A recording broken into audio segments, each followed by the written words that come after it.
Hello and welcome to the show.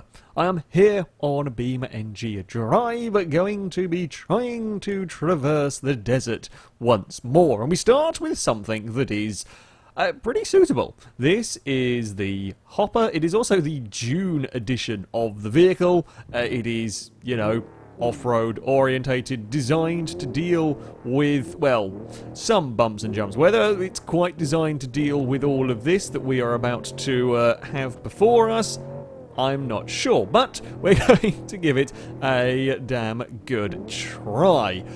Fingers crossed and everything, we should be able to make it a half decent. I mean, this is the sort of vehicle that should be able to make it a half decent sort of way. Although there are at times, disadvantages with the off-road vehicle. Something like this can actually go a lot faster across the dunes than some of the normal cars, and that means you often end up getting into a little bit more trouble in place. I've also learned a better way to get down there. Apparently that was an over-rev risk of the engine. I thought I was being careful. Well, I mean, I guess that's a slightly worn engine already, but it's going to happen when we are crashing our way across the dunes. I don't think it actually makes it doesn't make a huge amount of difference whether we go down this bit or whether we go a little bit further along before we sort of cut across towards the airfield. Both of them have their own difficulties. We're going to try a slightly different route with the hopper. We're going to go kind of more.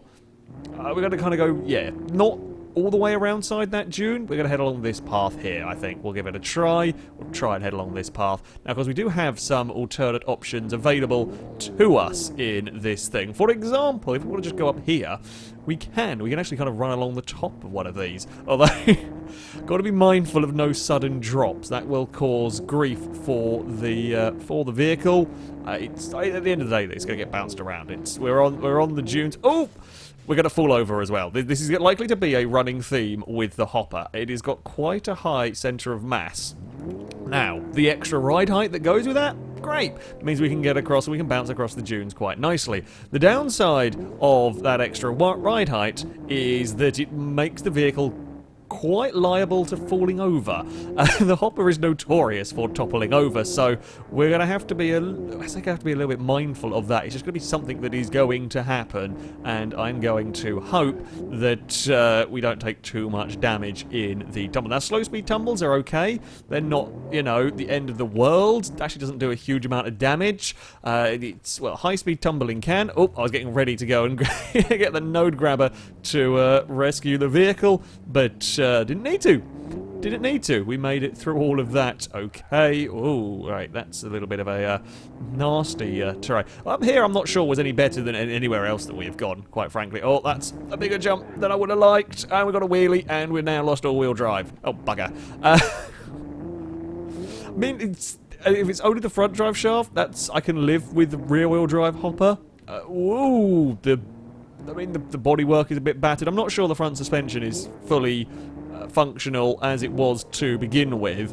However, that's kind of the lesser concern, the lesser variety of concern. Oh, we're going to fall over. I'm not entirely sure where I've ended up taking this route. I mean, we're still heading towards roughly the direction that we want to go in, and when we can get a little bit of vision, you will be able to see the airfield. However, yeah, I'm not really quite sure where I am in relation to a lot of things at the moment. I guess we don't probably want to go over that crest particularly if we can help it. We'll go around here. We'll go take the easier, fingers crossed and everything, the easier route. Roof is starting to come off a little bit. Again, minor concerns. Bodywork, I mean, the only real concern with bodywork is A, things like bumpers and so on do sometimes take hits for radiators, keep the radiator alive a little bit longer, and B, bits of bodywork falling under the wheels, getting trapped in the wheels, shredding tyres, and so on. That can be quite the problem. Oh, we're going to clonk. We're going to bounce and clonk some more. That's fine. That's going to be a pretty big clonk on the bottom. Chassis seems okay for now. It doesn't seem too bad. Oh, yes, another big jump. I don't really want that. Was a pretty heavy impact, actually, on that front right wheel. I don't want to take too many impacts on the old wheels. Oh, that's another decent sized clonk. Still going. I don't really want to go down to first gear too much unless I really have to, as that's how we kind of overheat clutch, and we can overheat the engines even with the radiator still all in one piece. We found that out last time with the Barstow. We do have a low range gearbox if need be. I don't think we're quite at that stage as of yet. This is... oh, wow. Well done, car. I thought that was going to be radiator death right there. We are... we are thick in the dunes at the moment. That was nearly a roll. We're going to have to be a little bit... oh, carefuler than that. Oh, there goes the front wheel. That is a real steep dune, that one. And the front wheel was taking a battering. Now, we don't have all-wheel drive left anymore. Have we got hitbox wonked up slightly? Now, we can try going to a low-range gearbox. Now, I am allowed to pull the cars out if some of the terrain hitboxes do get a little funky going on around here. So I am allowed to pull the cars out if it looks like that might be the case. And indeed, there we go. Okay, Hopper, you're back to the... your rear-wheel drive. Oh, that's a really steep bit. We're going to fall over again. That's fine. It was only a fall over. We are down to 3 wheels. The radiator is fine, and I love that the radiator is fine. We've lost a wheel and a drive shaft before we've lost a radiator this time around. It's alright. I mean, the K-Series survived a long time. Admittedly, the wheel never pinged off, but it had no steering with one wheel for a long period of time. So... we should be fine in the hopper to keep going some more. Oh god, this... I say let's be careful. You never know when one of these is going to be a sudden big jump. And we saw with the Barstow, if you actually end up going too slowly, you overheat everything. So you've got to try and find a... go quick enough to keep momentum across the bumps so that you don't overheat everything from having to really work the car to try and pull its way up a cliff, up a hill, especially when, you know, with this we're stuck with rear-wheel drive and now 3 wheels, so we've got a huge amount of friction from the front end that's now scraping along the floor. I would say preventing movement, but we're actually still going pretty quickly when we can put some power down, which is not too shabby. Now we have got to try and get, there's the airfield in the distance, but that's still another 3 or so miles away. There is... oh, come on, Hopper. We can make it over these dunes. These are quite big jumps. They're kind of big jumps, but at least we're kind of crashing down on everything rather than on a specific corner of the vehicle. I'm keeping an eye on my temperature gauge. Temperature's getting a little bit warm. Nothing terrible as of yet. And again, with the radiator intact, we'll probably be okay in this. It's the front left corner that we've got concerns about here. The front left corner, if that lets go, well, we'll have no steering, and we might be able to keep going for a few more meters until it does finally, well, until we lose control of it, much like we did with the K-Series. Oh, is the rear? No, I think the rear... okay, so, right. The rear right suspension's gone. The front left suspension doesn't look too healthy, particularly because it's going to be the front that's battering. Oh, that's going to be a hit, but it's going to be... oh, there goes the radiator. It's fine, it's okay. Yeah, it doesn't really fly very well over the jumps now, because most of the time it's leaving them twisted with its lack of wheels. There's some more bodywork's been spat out from underneath the hopper. Oh, we're not even out of the worst of the dune. Well, this is kind of the bigger dunes that we're currently driving in. We then have like just a field of low-lying dunes that... we've got to cross to get to that airfield. We might, though, be able to go furthest. We're only looking for just a smidge over 4 miles to beat the Legrand, and the hopper is putting up a damn good fight here. He's putting up a damn good fight, even with it being stuck as a 3-wheeler. It is going to overheat eventually. You know, that's kind of a foregone conclusion. What we've got to do is now try and keep up momentum across these dunes as good as we can, and hope that we don't lose another wheel, and hope that it will stay as running as cool as possible for as long as possible. Hey!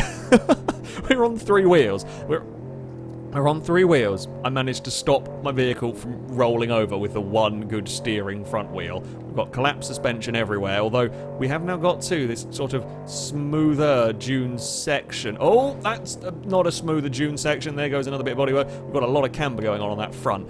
It's fine. We've just got to keep this momentum going without working the engine too hard. The temperature is creeping up. Oh, we're going to bounce around. I think we are going to have a new leader.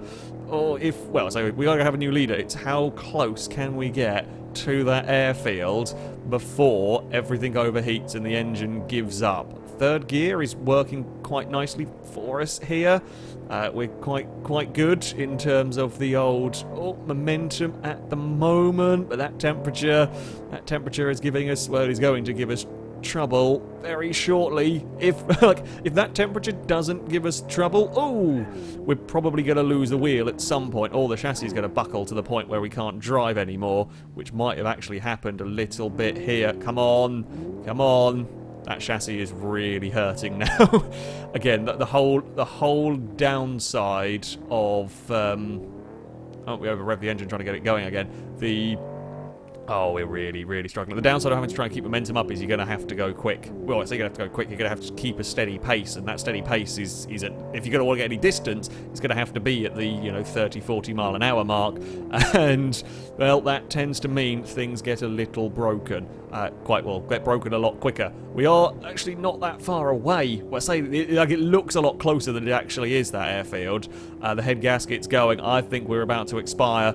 I don't think we can do much more in the hopper. We're going to kind of roll and coast along as much as we can, but that's going to be a dead engine very, very shortly. Come on, hopper. Come on, hopper. You can just keep crawling. I think that's it, expired. It's got over another hill. How is that still even running? Try and use some downhill sections. That's the engine locked up. That's the hopper gone. I mean, the chassis is destroyed and buckled beyond most use. It did eventually let go with overheating. I mean, the suspension, one wheel is still kind of connected. The rear right's gone. The front left's battered. It put up a damn good show.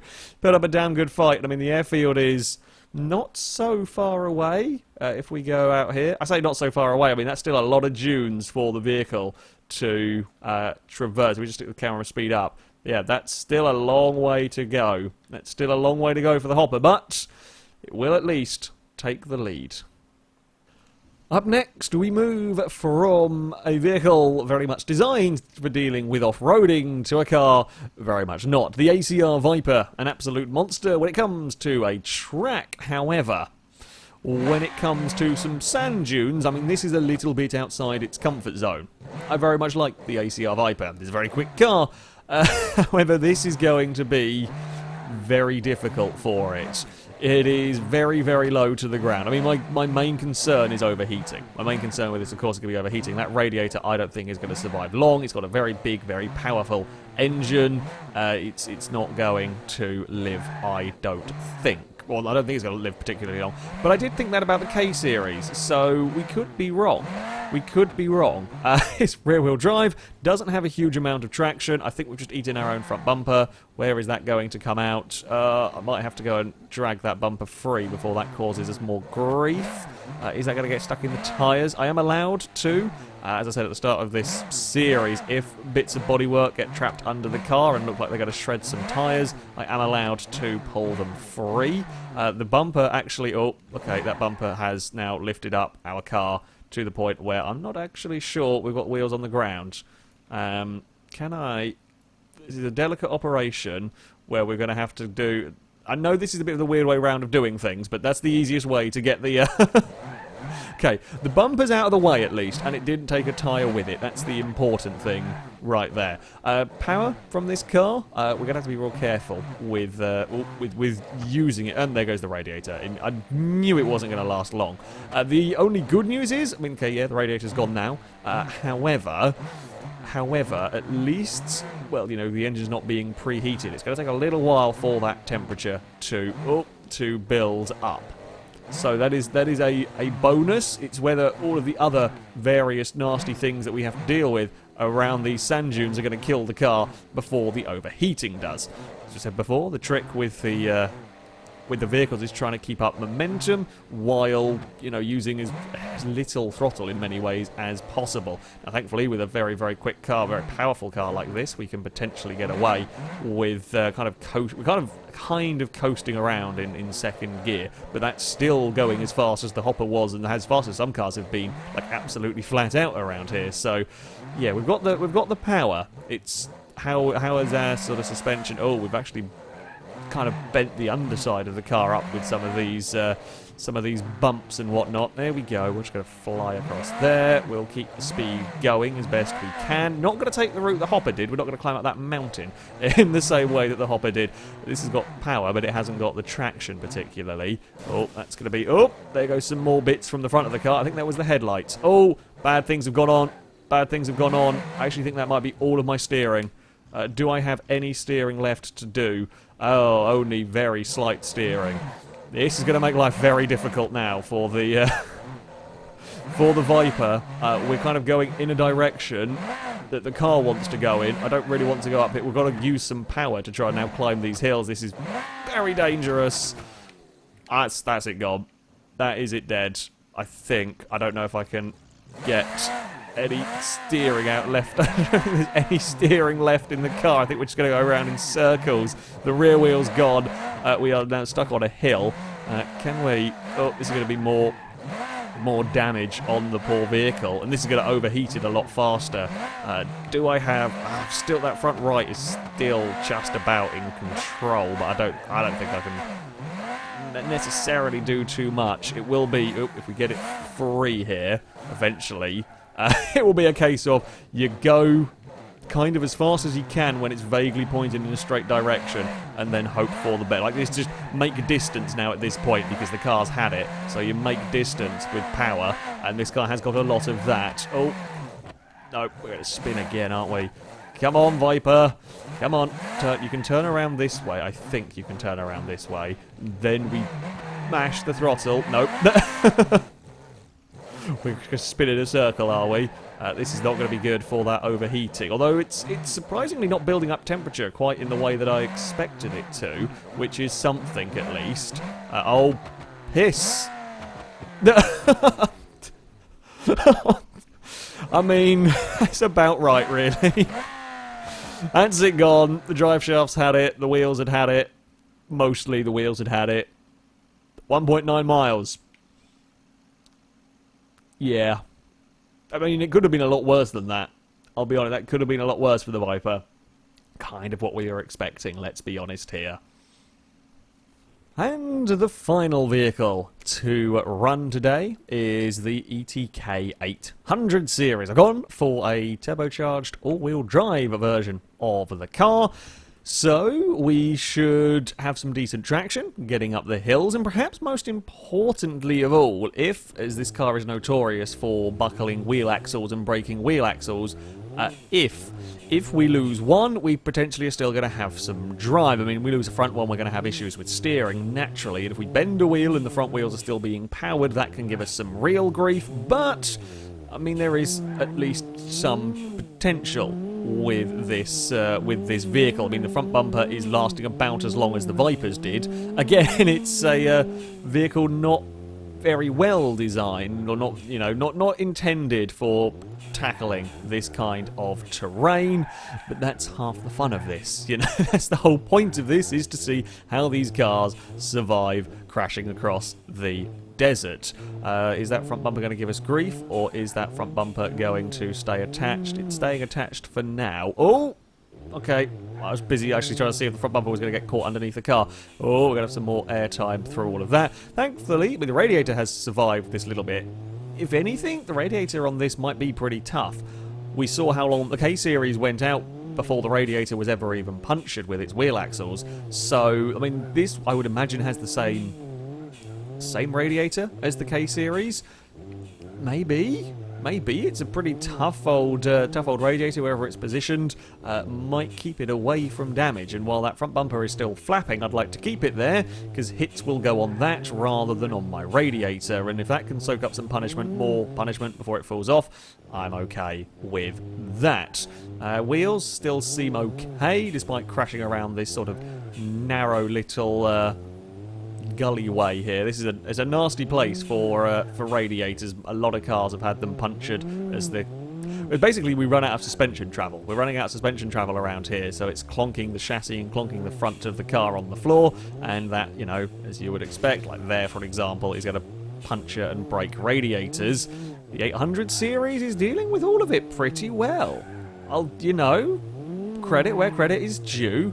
that has not had too many issues with crashing through all of that. We've now just got to get it out the other side, and then we begin our, well, a little bit higher, I guess a little bit higher speed. This is where things can go wrong. Like, things can go wrong with this car very easily. It's only going to take one hit. It's only going to take one hit to kill this, I think. The hopper, for example, well, a wheel fell off, a drive shaft fell out, didn't really care, it kept going. On this, a single hit can knock out important bits. Now, all-wheel drive, if that's a drive shaft, we might be okay. If it's a wheel axle, we might have some real trouble keeping control of the car, and so on. It's, yeah, what's going to break first on the 800 series is the big question. Something will. Something's going to give up on this car, like that. Hiss. That's a, there goes a wheel. Okay, it is only a wheel. I can deal with only a wheel going. We're now going to have to be mindful of the car suddenly veering off course. The radiator is still fine. Importantly, I think that front bumper has now come off.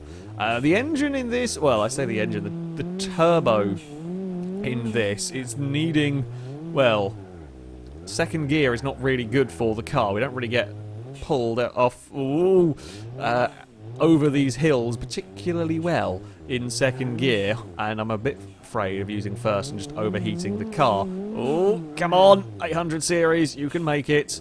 Right, it wants to go right. I don't really want to go right. Okay, apparently instead we're going up here now. No cart, this way. There we go. You've kind of learnt. Now if we could go a bit more right, that would be helpful. Gotta coax some help out of the car. Oh! There goes the front drive shaft. Okay. That steering is now starting to give us some grief. We are... Oh, I think that's front drive shaft and steering, isn't it? We do still have some steering. Interestingly, again, the radiator is fine. Now, I am allowed, to, as I said before, to help the cars out a little bit when stuck, to try and unstick them from the terrain if we are from a wonky hitbox. Let's have another crack. I don't think this is a... I think this might be a ETK. I think the steering damage as well is not going to be helping matters here. The diff is not helping matters. The diff's not letting us really put any power down, is it? There we go. Come on. Oh, just as soon as we look like we might be getting out of here, the car stops giving us... The diff just stops... Yeah, it's just starting to spin. Oh, the diff is garbage in this. Is there going to be any way to get the car out of here without just fully? I can unstick it from terrain, but this is kind of more than terrain issues. This is diff issues. I'm going to chuck the bumper out just in case we were getting caught on that. And whoop, goodbye. I think we are going to be very, very wedged in this. Ah, there we go. Come on, come on. Okay, we're at least going to have a running start at climbing this. Yeah, so the bumper was giving us some grief. Bumper was giving us some problems in terms of move. We're going to typically go and find... Don't run over your own bumper again. Go! 800 series, go! Climb! You're climbing the wrong way. Okay, I mean, if you're going to climb this way, go climb this way as well. That's fine. It's movement, and then we'll reverse out. Ha-ha! That's the trick. We've done it. We are free. There's a forward gear. Oh. There's a forward gear in there somewhere. It doesn't really... Oh, our wheels are very broken. Our clutch is very poorly. The car's not really going in the direction that we want it to. I think the steering might be too broken. I can't believe we actually managed to rescue that with a knackered steering. However, we did rescue it with a knackered steering. We'll try... if we can use... This is going to be all about, if we're going to get any further forward, is going to be all about using the... no, I think that steering's kind of had it. It's just... I don't know if we can even... We've not even got any drive left in it. It's just not doing... It's... Oh! It's inching. I think I'm going to have to call that as dead. I think we're going to have to call that one as dead through steering. The wheels are so buckled and so broken that I just can't continue pulling the car along. It did pretty well. Again, it's another ETK with a radiator that did not get punctured. Instead, falling out to the, well, steering. One big hit, and that was enough. Interestingly, the K-Series actually took a lot of punishment. That took a lot of heavy hits, because I kind of just booted it when that thing started dying, and that didn't, well, kill wheel axles so quickly with the K-Series. Yeah, the 800 series took a battering. However, 2.5 miles is still fairly respectable, even if a bit of driving was it being stuck in a, well, crevasse, trying to rescue it from there. But yeah, that steering, just too heavily damaged to continue. So, on to the leaderboard, and we do indeed have a new leader. The Hopper, with its 4.8 mile journey, will become the vehicle to have travelled the furthest. Eventually, it was the overheating that killed it. The messed up chassis wasn't really helping matters, trying to drag it along the floor. Also, losing a wheel in the drive shaft doesn't make life easy, but the Hopper, yeah, put up a damn good fight. The other two cars today not faring quite so well. The ETK 800 series goes into a 10th place at the sort of 2.5 mile mark. Eventually, yeah, the steering, the wheel axle failures, and so on, getting the better of that car. Perhaps not so surprising. It's kind of what we expect from the ETKs. The radiator not failing was kind of consistent with what the K-Series did, but yeah, losing that wheel was a problem. The Viper was always likely to struggle, a low-slung, track-only, almost, well, kind of super muscle car, not really designed for dealing with the dunes. Again, another car, a lot of damage. It was eventually the drive shaft that would see that one dead, but that steering was pretty much knackered as well, so yeah, not so surprised to see that down the bottom of this leaderboard. That, though, is going to be it for this video. As ever, I shall link all the mods used in the description, so you can download them, have a go with them yourself. But thank you very much for watching, and until next time, goodbye.